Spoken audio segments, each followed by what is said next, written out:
Bueno, entonces en el último video de los tutoriales que estábamos siguiendo de OpenCV, que era el video 7, vimos entonces cómo poder detectar los objetos de color verde, ¿verdad? Pero veíamos que al momento de ejecutar este filtro, ¿no? Al momento de ejecutar este filtro, básicamente teníamos un problema, que por ejemplo en las máscaras se veían muchos puntos en blanco o falsos positivos, en los que básicamente, más que ayudar al filtro de objetos verdes, ¿cierto? No, no generaba ruido, ¿ya? Aunque si uno ponía, ¿cierto? Un objeto más verde, igual la máscara funcionaba bien y el ruido parecía desaparecer. Pero de todas maneras, el ruido está ahí y eso es algo que se debe de solucionar, ¿verdad? ¿Cómo se puede solucionar eso?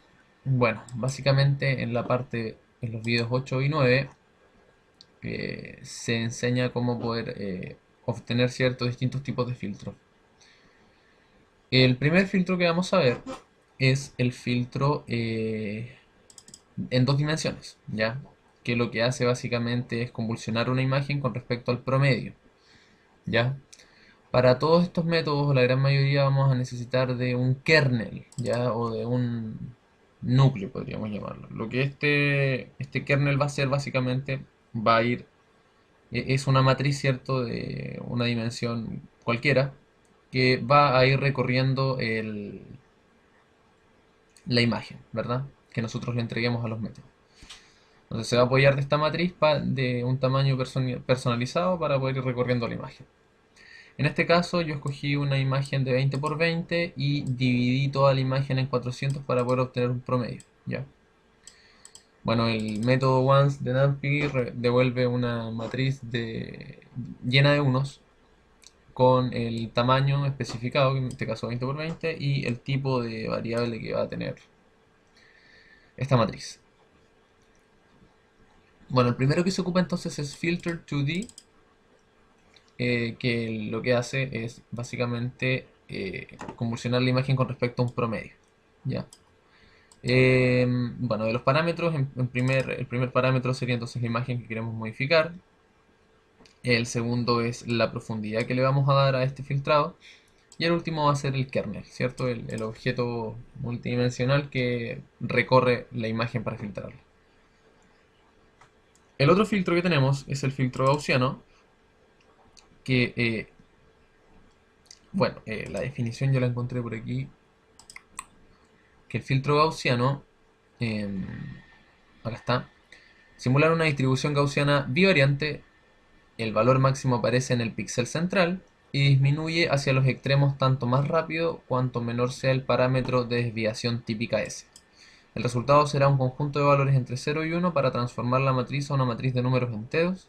Se divide toda la matriz por el menor de los valores obtenidos y la ecuación para calcular entonces sería esta. Bueno, evidentemente nosotros no vamos a realizar ningún cálculo porque eso lo facilita OpenCV, pero eso es básicamente para entender qué es lo que hace el filtro gaussiano.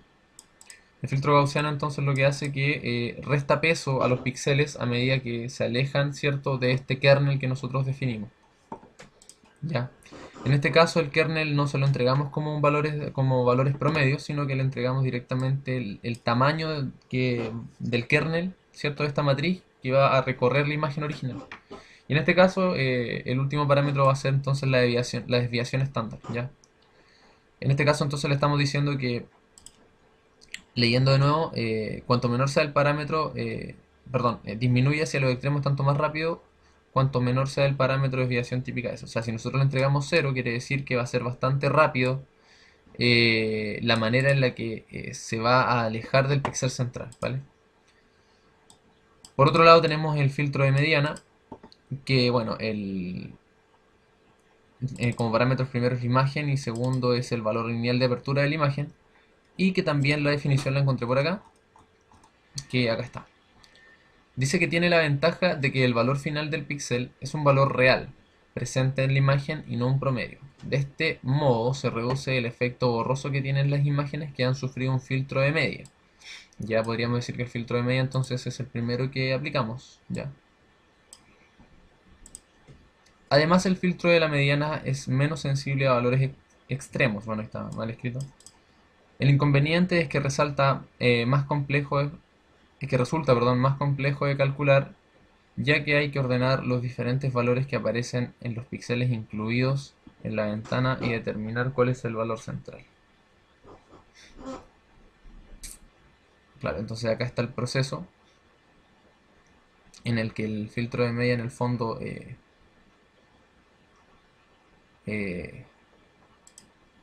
realiza el proceso que mencionábamos, ¿verdad? Bueno, la verdad no lo entiendo muy bien. Si alguno de ustedes lo entiende mejor que yo, que lo comparto. Pero básicamente esa es la definición de lo que haría esto, ya. Eh, en este caso, el valor de apertura lineal podríamos entenderlo, ¿cierto? Disculpen, como el valor numérico que rodea la mediana, ¿verdad?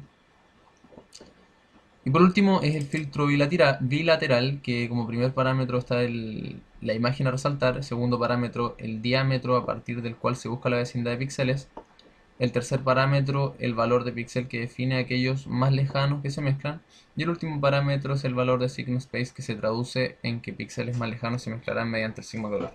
Bueno, el filtro bilateral lo que hace es que también define los pesos de los píxeles dependiendo de la distancia, ¿ya?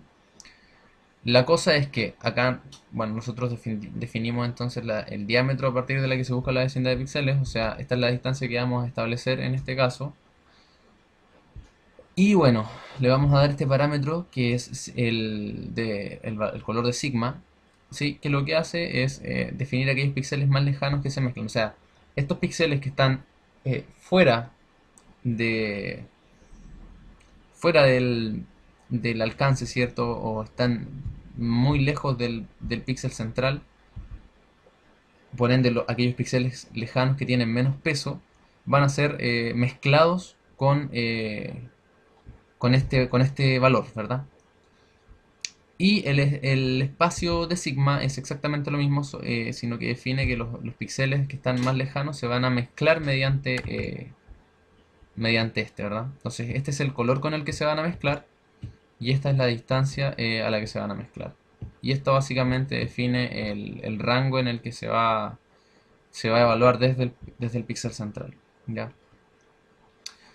Entonces en NetBeans podemos poner a correr todos los filtros, en el que, bueno, en primera instancia entonces vamos a tener el filtro bilateral, el filtro con mediana. Bueno, podríamos probar estos dos primero. Bueno, acá tengo un objeto verde y vemos que en este caso el filtro de mediana no resulta muy bueno debido a que se pierde bastante información. ¿Ya? El filtro bilateral resulta bastante bueno. Bueno, entonces vamos a descartar el de mediana para este caso y podemos ver el filtrado gaussiano, que si nos damos cuenta genera un poco de ruido en los sectores y los contornos, ¿no?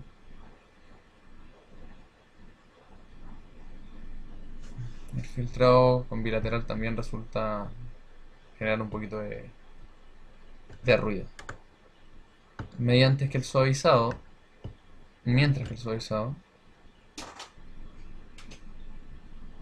también nos hace perder bastante información, pero este sí que nos genera más ruido. Yo creo que en este caso está difícil, pero yo creo que en este caso el filtrado suavizado resulta mejor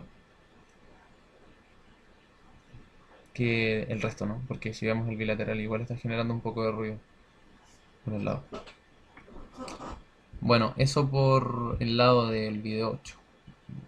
El video 9, básicamente lo que se hace es usar dos, bueno, acá tengo las páginas. Perdón, acá está. Bueno, son transformaciones morfológicas, o sea, dependiendo de la forma. Y lo que hacen básicamente es que tenemos dos tipos de transformaciones morfológicas. Ya está la transformación morfológica de erosión, que lo que hace, bueno, acá tengo una breve, un breve resumen. A ver. Acá está. Convulsión en una imagen de entrada en base a un kernel de cualquier dimensión. Ya aquí se usa el mismo concepto, es un kernel, ¿cierto?, que recorre la imagen original. ¿Ya? Entonces se usa como referencia el punto central de la imagen. Igual que en los otros casos, ¿cierto?, que veíamos, acá también se ocupa como referencia el punto central del kernel. Ya, entonces para la erosión, a medida que se analiza la imagen con el kernel, se reemplaza el mínimo valor encontrado. ¿Ya? La erosión hace que los objetos negros sean más grandes o anchos y los blancos sean más delgados o pequeños, ¿ya? Entonces aquí vamos a tener como primer parámetro la máscara, como segundo el kernel y como último el número de iteraciones que va a hacer este kernel sobre la imagen original. Acá podemos ver que, por ejemplo, esta imagen original mediante erosión, que es blanca, resultó que la hizo más delgada, ¿cierto? Que la hizo más delgada. Entonces,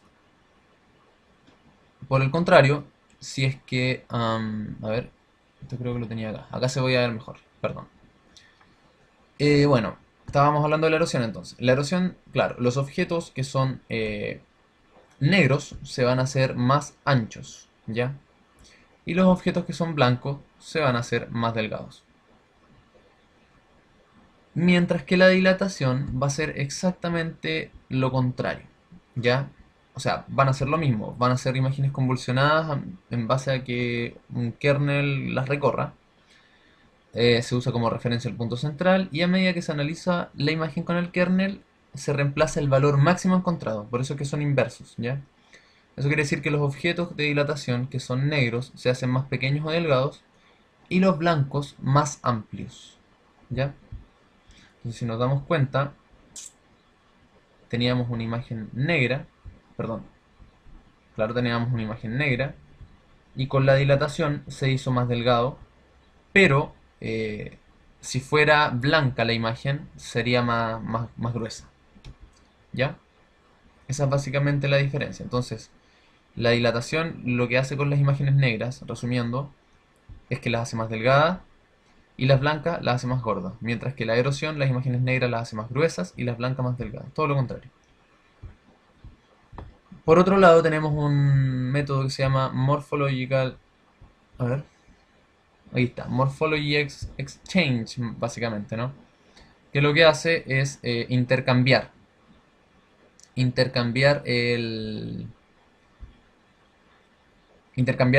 uso de estos dos métodos, ¿ya?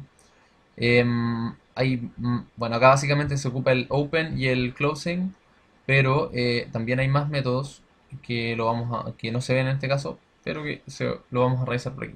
Básicamente el opening lo que hace es realizar una erosión y después una dilatación, y el closing lo que hace es una dilatación seguida de una erosión, ¿ya? Entonces acá se usan básicamente ambas, el open y el close.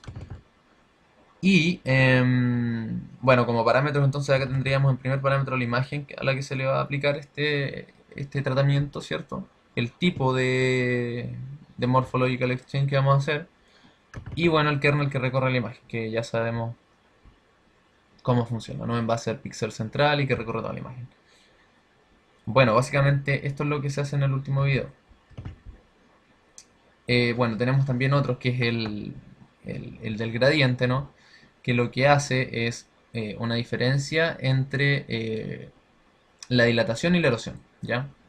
Lo que genera, como comentábamos antes, ¿cierto? Que en uno el negro se hace más grande, más grueso y el blanco se hace más delgado o más chico, ¿cierto?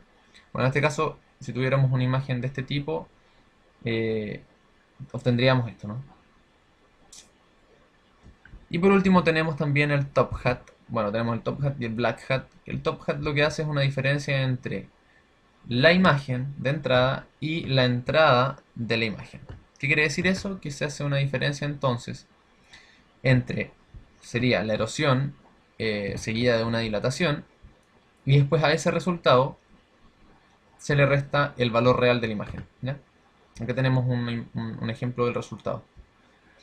Y por último entonces tenemos el black hat, ¿no? Que es, bueno, todo lo contrario al anterior, que es una diferencia entre el closing de la imagen y la imagen original. ¿Ya? O sea, el closing, que sería este, que es una dilatación seguida de una erosión, y esto se va a restar con la imagen original. Y el resultado es algo como esto. Estos son los tipos de transformaciones morfológicas que hay con OpenCV.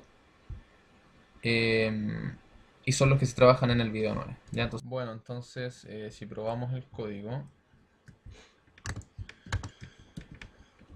lo que vamos a tener va a ser las distintas formas, ¿cierto?, de aplicar esta transformación morfológica. Dijimos entonces que acá íbamos a probar solamente lo que es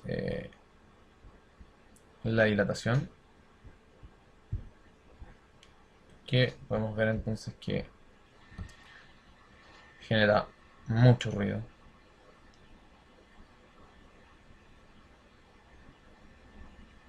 Ahí está básicamente el resultado, ¿no? Bueno, genera básicamente mucho ruido la dilatación. La erosión, por su parte, dijimos entonces que acuérdense que la erosión hace los objetos blancos más delgados y la dilatación, todo lo contrario, lo hace más grueso. Por eso es que genera más ruido, ¿ya? O sea, sería bueno sobre la dilatación al ser algún tipo de suavizado, cosa de poder eliminar ese ruido, este ruido que vemos acá en los lados, ya sea cualquiera de los que vimos en el video anterior, eh, algún gaussiano de mediana, da lo mismo, y posteriormente aplicarle esta dilatación, porque nos resaltaría bastante bien el objeto que estamos poniendo. Bueno, y por último entonces vamos a ver los dos tipos de intercambio.